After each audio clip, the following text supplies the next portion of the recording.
हमारे ब्लॉग से पैसा कमाने के लिए एफिलिएट मार्केटिंग एक सही रास्ता है, लेकिन एफिलिएट मार्केटिंग से पैसा कमाने के लिए आपको बहुत सारे ऐसे स्टेप है जिसको फॉलो करना पड़ेगा। एफिलिएट मार्केटिंग किस तरह से काम करता है इसके बारे में आपको जानना पड़ेगा। आज की वीडियो में मैं आपको 10 ऐसी एफिलिएट मार्केटिंग मिस्टेक्स के बारे में बताने वाला हूँ जिसे ज़्यादातर ब्लॉगर्स करते हैं, जिसकी बदौलत आपकी ब्लॉगिंग में एफिलिएट मार्केटिंग से इनकम कम होती है या फिर नहीं होती है। तो आप ये मिस्टेक ना करो, इसके लिए मैं आपको इस वीडियो में बताने वाला हूँ कि कौन सी ऐसी 10 गलती है जो हमको नहीं करनी चाहिए। नंबर 1, नॉट हैविंग ब्लॉग और वेबसाइट। ज़्यादातर ब्लॉगर ऐसे हैं जो एफिलिएट मार्केटिंग की शुरुआत तो कर देते हैं, लेकिन उनके पास ब्लॉग या वेबसाइट भी नहीं है। ऐसा नहीं है कि आप बिना ब्लॉग या वेबसाइट के एफिलिएट मार्केटिंग नहीं कर सकते हो, लेकिन अगर आपको लॉन्ग टर्म में पैसा कमाना है तो आपके पास ब्लॉग या वेबसाइट होना अनिवार्य है। इसके बिना आप लॉन्ग टर्म में एफिलिएट मार्केटिंग से पैसा नहीं कमा सकते हो। नंबर 2, चूजिंग अ रॉन्ग नीश। अगर आपको एफिलिएट मार्केटिंग से पैसा कमाना है तो आपको एक ऐसी नीश सिलेक्ट करनी पड़ेगी जहां आप अच्छी तरह से पैसा कमा सकते हो। आप किसी भी कैटेगरी के ऊपर आर्टिकल नहीं डाल सकते हो, क्योंकि आपको हर एक कैटेगरी पर एफिलिएट मार्केटिंग प्रोग्राम नहीं मिलते। तो आपको अपनी एफिलिएट नीश सिलेक्ट करते वक्त ध्यान रखना होगा कि ये बेहतरीन है या नहीं है। आपको इसी के हिसाब से अपनी ब्लॉगिंग नीश को सिलेक्ट करना है।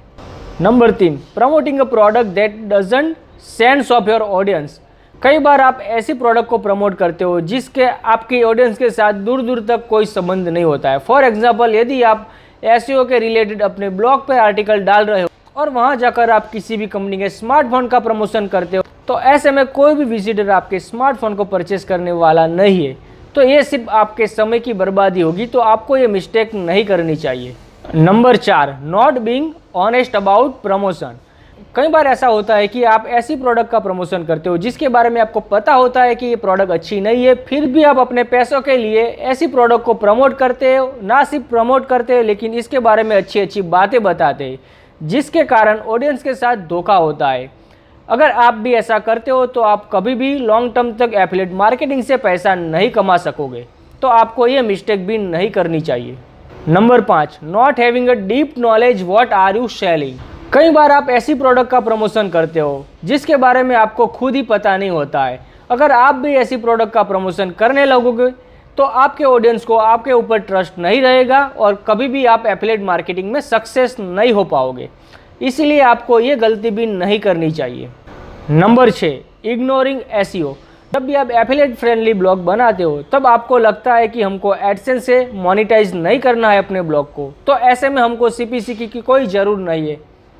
तो ऐसे में हमको एसईओ करने की कोई ज़रूरत नहीं है, क्योंकि ज़्यादातर लोगों को ऐसा लगता है कि एसईओ सिर्फ अच्छी सीपीसी प्राप्त करने के लिए ही होता है, लेकिन ऐसा नहीं है। आपको अच्छे आर्टिकल लिखने के लिए, अपने ब्लॉग को रैंक करवाने के लिए भी एसईओ करना कंपलसरी है।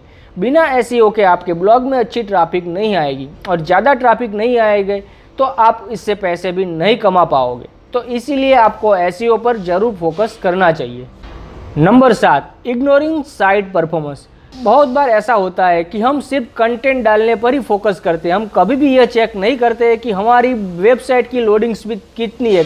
कभी कभी यह स्पीड बहुत ही ज़्यादा बढ़ जाती है, जिसके कारण हमारा बाउंस रेट बहुत ही ज़्यादा बढ़ जाता है। यह हमारी एसईओ इम्पैक्ट के लिए बहुत ही बुरा है। इसीलिए हमको पेज इंसिन टूल की मदद से हमारी वेबसाइट की स्पीड को चेक करना चाहिए। Number 8, not creating a email list.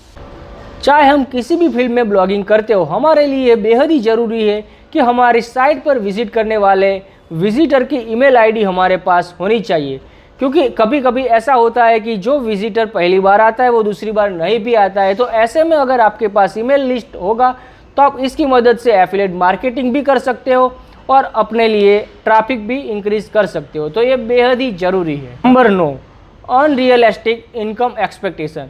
कई बार ऐसा होता है कि हम ज़्यादा से ज़्यादा पैसे कमाने के चक्कर में दूसरा रास्ता पकड़ लेते, हमारी जो भी कैटेगरी है इसको छोड़कर दूसरी जगह पे भागते। तो ऐसा नहीं करना चाहिए। ऐसे में हमारे ब्लॉग पर बहुत ही बुरा असर पड़ता है, हमारे आने वाले विजिटर पर उसका बुरा प्रभाव पड़ता है, जिसके कारण हमारी अर्निंग कम होने का खतरा बढ़ जाता है।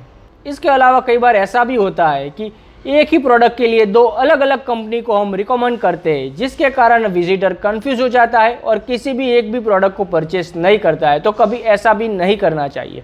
Number 10, losing focus. अगर आपने तय किया है कि हमको सिर्फ एफिलिएट मार्केटिंग फ्रेंडली ब्लॉग बनाना है, हम हमारे ब्लॉग पर सिर्फ एफिलिएट मार्केटिंग ही करते हैं, और फिर आगे जाके आपको ऐसा लगता है कि चलो अब हम एफिलिएट मार्केटिंग से पैसा कमाने लगे हैं, तो और ज़्यादा पैसा कमाने के लिए हम हमारे ब्लॉग को एडसेंस से मोनेटाइज करें, लेकिन ऐसा नहीं करना चाहिए, क्योंकि आप पिछले 1-2 साल से एफिलिएट मार्केटिंग कर रहे हो, आप एफिलिएट मार्केटिंग से पैसा भी कमा रहे हो। ऐसे में यदि आप एड्स का शुरुआत करोगे तो ऐसे में आपके विजिटर डिस्ट्रैक्ट हो सकते हैं, जिसके कारण आपके एफिलिएट सेल्स पर बुरा प्रभाव पड़ सकता है। तो आपको ये मिस्टेक भी नहीं करनी चाहिए। तो ये थी 10 ऐसी एफिलिएट मार्केटिंग मिस्टेक जो ज़्यादातर ब्लॉगर करते हैं। उम्मीद है आपको ये वीडियो पसंद आया होगा। यदि वीडियो पसंद आए तो इसे लाइक और शेयर जरूर करें। जाते जाते इस चैनल को सब्सक्राइब कर बेल आइकन को प्रेस करें। अगर आपको इस वीडियो से रिलेटेड कोई सवाल या सुझाव है तो बेशक कमेंट में ज़रूर बताना।